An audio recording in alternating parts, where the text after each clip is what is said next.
느헤미야는 예루살렘에 처한 현실을 듣고 울며 수일 동안 슬퍼하며 하늘의 하나님 앞에서 금식하며 기도했었죠. 그러한 그 금식 기도로 인해서 얼굴에 수심이 가득하게 되었고, 그러한 느헤미야의 수심 가득한 얼굴을 본 아닥사스다 왕은 느헤미야의 마음을 헤아렸고 느헤미야의 요구에 응답해 주었습니다. 동족 그리고 고향 예루살렘에 대한 그러한 애틋한 느헤미야의 마음, 이 아닥사스다 왕의 배려로 인해서 하나님께서 느헤미야를 통해 하실 그 일들을 이루어갈 수 있게 된 것이다. 2장 8절 하반부에 보면 하나님의 선한 손이 도우심으로 왕이 허락하셨기 때문이다 하는 거예요. 그러니까 느헤미야가 그러한 예루살렘에 대한 마음, 그것만 있었던 것이 아니라 하나님의 도우심으로 인해서 아닥사스다 왕의 마음이 감동되어졌고, 또 그로 인해서 느헤미야가 예루살렘에 돌아갈 때에 빈손으로 가지 아니하고 2장 8절 전반부에 보면 성전에 속한 영문의 문과 성곽과 또 느헤미야가 들어갈 집을 위하여 들보로 쓸 제목까지 얻어서 갈 수 있게 된 것이죠. 예루살렘에 있는 하나님의 성전이 파괴되고 그 성 안에 있는 사람들, 백성들이 환난을 당하고 능욕을 받고 사는 그것은 2장 17절에서 이야기하는 것처럼 수치스러운 일이에요. 성벽이 무너지고 성이 회파되고 또 예루살렘에 남겨진 자들이 환난과 능욕을 당하는 것은 수치스러운 일이라는 거죠. 그런데 이런 수치스러운 일을 해결하기 위하여 하나님께서는 다시금 하나님의 성전과 예루살렘 성곽을 건축하라는 명령, 사명을 부여하죠. 단순히 이 성전과 성곽을 건축하는 것은 건물을 뜻하지 않습니다. 처음 솔로몬이 성전을 건축할 때도 하나님이 말씀하신 거잖아요. 하나님의 임재에 초소라고 하는 성전은 단순한 건물이 아니죠. 그러니까 지금 예루살렘에 있는 하나님의 성전이 파괴되고 성벽이 무너진 것은 또 반대로 그 성전을 건축하고 성곽을 다시 재건해라고 한 것은 어떤 외향적인 건물, 외적인 눈에 보이는 그러한 그 장소를 이야기하는 게 아니라는 거죠. 하나님의 백성이 하나님의 말씀에 불순종하여 하나님의 보호하심 가운데서 벗어나 있는 그것이 수치라는 거예요. 그러니까 다시금 하나님의 보호하심 가운데 거하여 진정한 형통을 누리며 살아가도록 하기 위하여 하나님은 성전과 성벽을 재건하게 하신 거라는 거죠. 그러니까 그리스도인들에게 진짜 수치는 뭐냐?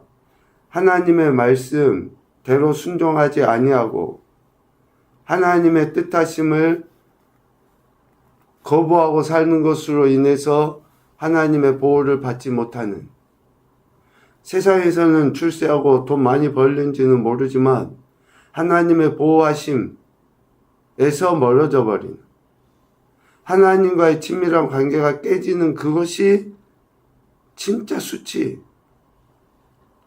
거죠. 그래서 다시금 하나님의 보호하심 가운데 들어가도록 하나님의 성전 또 예루살렘 성벽을 재건하라 라고 하신 거예요. 이 일을 감당했던 사람들의 이름들이 쭉 느헤미야 3장에 열거되어져 있습니다. 예루살렘 성을 다시금 재건하도록 하기 위해서 느헤미야는 하나님의 말씀대로 순종하여 이러한 일들을 감당했고 함께 했던 그 사람들의 이름이 쭉 기록되어 있습니다. 성벽 북쪽 양문을 출발점으로 삼아서 시계 반대 방향으로 성벽이 재건되는데 왜 성벽 북쪽 양문이냐? 바로 제사장들이 활동하던 성전과 가까운 곳에서부터 성벽이 재건되게 했다라는 거예요. 그러니까 성벽을 재건하는 것도 철저하게 하나님과 관계, 즉 하나님께 제사하고 예배해야 하는 것에서부터 시작하게 하셨다라는 거예요. 여간 이렇게 성벽이 재건되어져 가는 과정에 오늘 우리가 읽은 4장에 보면 산발랏이 성을 건축한다 함을 듣고 크게 분노하여 유다 사람을 비웃었다 라고 이야기하죠. 하나님의 성전 예루살렘 성벽이 재건되는 것을 싫어하는 방해하는 사람들이 있었다라는 거예요. 그런데 여기에 나와 있는 산발랏이 어떤 사람입니까?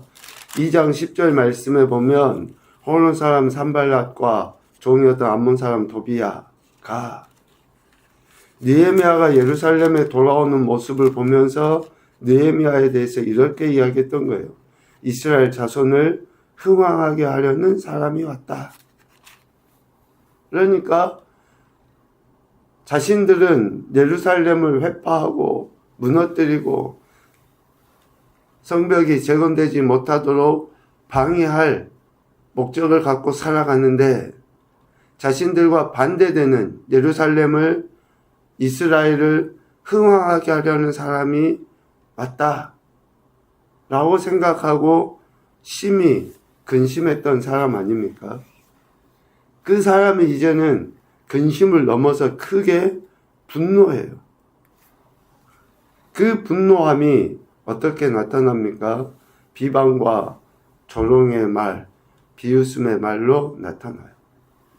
산발랏이라는 이름의 뜻은 바벨론어에서 유래되었는데 그 이름의 뜻은 달신, 달신이 그에게 생명을 주었다라는 의미예요. 그러니까 해, 달 할 때 그 달에 의해서 생명이 부여받았다라고 하는 철저하게 우상을 섬기는 그러한 사람이라고 할 수 있죠. 그리고 그와 함께한 암몬 사람 도비야. 도비야의 이름의 뜻은 여호와는 선하시다. 신은 선하다. 그런 의미예요. 여기에서 여호와는 선하시다 라고 할 때 하나님 이라고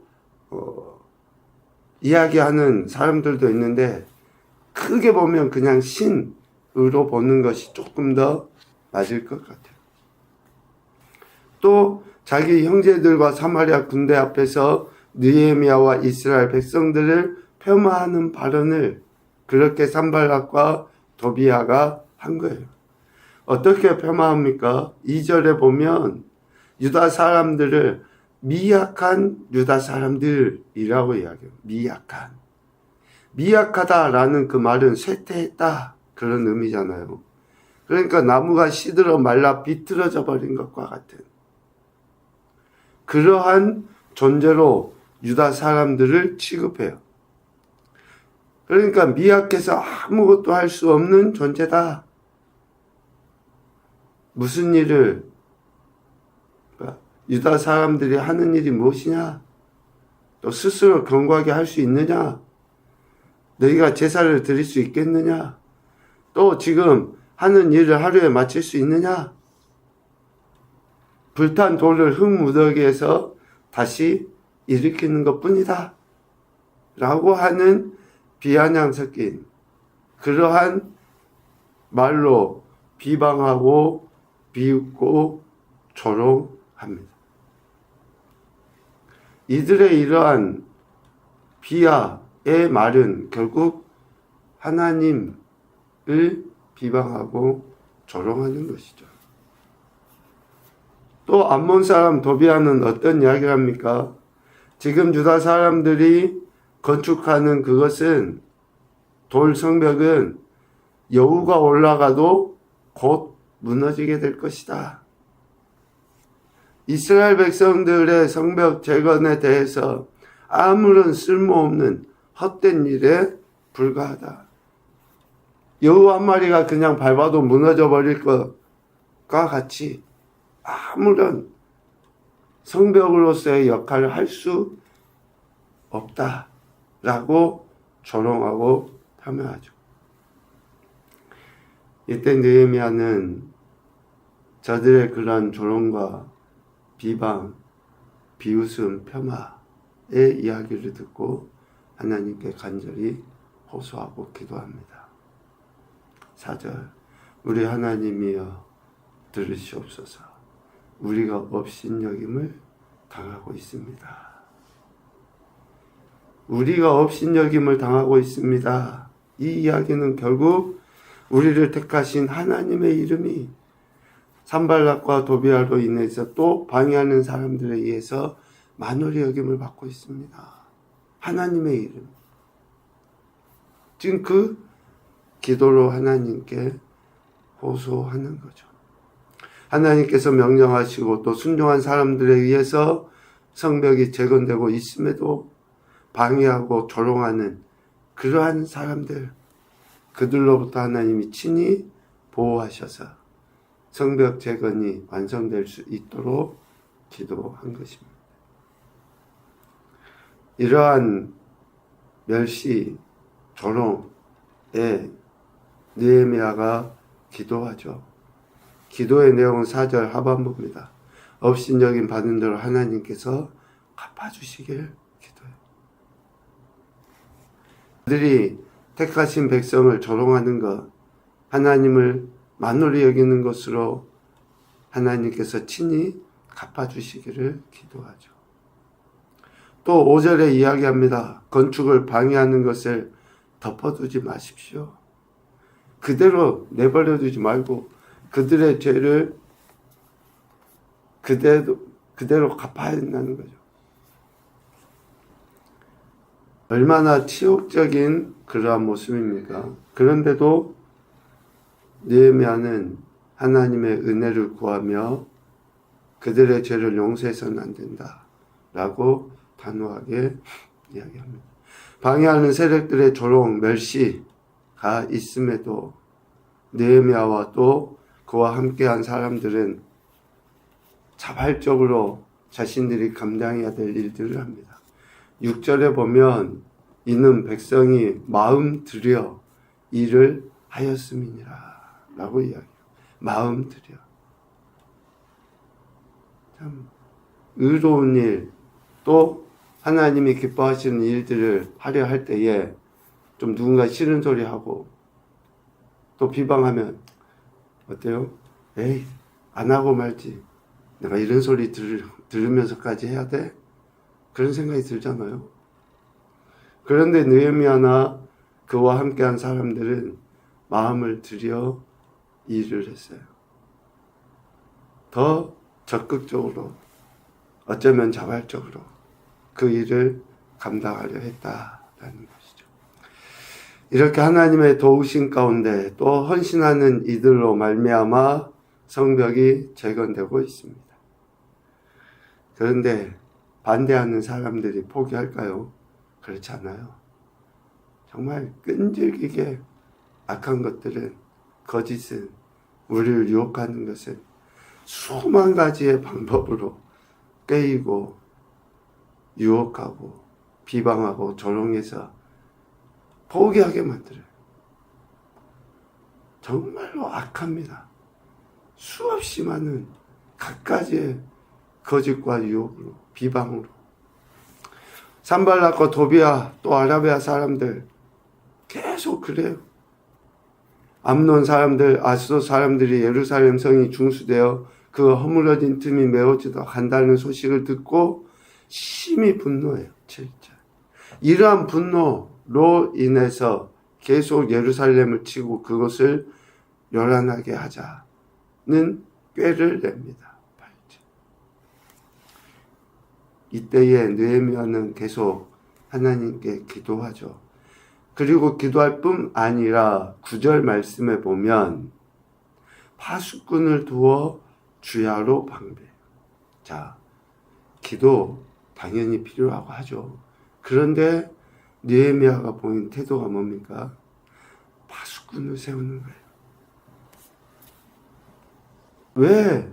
하나님께 기도하면 되지. 당연히 기도하죠.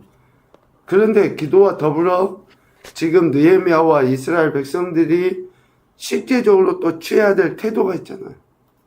그것을 지금 오늘 9절 이하의 많은 부분을 할애해서 이야기하고 있어요. 그러면서 성을 건축할 때도 한 손에는 일을 하고 한 손에는 병기를 잡고 파수꾼도 세우고 이렇게 하면서 성벽을 계속 건축해 가는 거예요.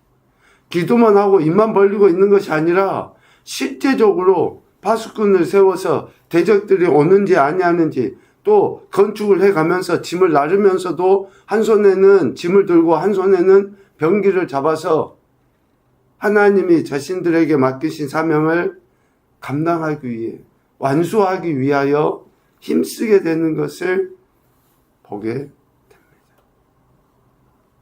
이렇게 해서 하나님이 맡기신 사명을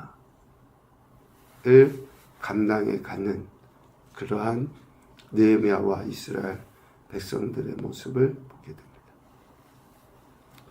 첫째 교훈으로 생각하면 옳은 일, 하나님의 뜻을 방해하는 세력은 어느 시대에든지 있기 마련이다. 어느 시대에든지 하나님의 뜻을 방해하는 세력은 있어요. 둘째, 하나님의 뜻을 거역하는 세력을 이길 수 있는 것은 말씀에 대한 순종과 기도이다. 첫째는 말씀에 대한 순종, 그리고 그 말씀을 붙잡고 하는 기도로 악한 세력을 이길 수 있어요. 셋째, 하나님의 선하신 뜻을 확신하는 자들의 합력을 통해 하나님의 영광은 드러난다. 합력했을 때에 그 일들을 이뤄갈 수 있어요. 그래서 우리가 다 하는 게 아니에요. 우리가 해야 될 몫이 있어요. 내가 이만큼 하면 또 다른 사람이 이만큼 해서 같이 이루어져 가는 겁니다. 이러한 지혜가 우리에게 있을 때 우리는 더욱더 큰 하나님의 은혜와 능력을 경험하게 될 것입니다. 오늘 본문의 말씀을 통해서 우리에게 주신 이런 교훈들을 생각하시며 저와 여러분에게 주신 사명 잘 감당할 수 있도록 하늘의 지혜도 구하고 또 담대하게 순종하여 더 큰 영광을 올려드리시는 그런 귀하고 복된 한 날과 우리의 인생이 되실 수 있기를 주님의 이름으로 축복합니다. 아멘.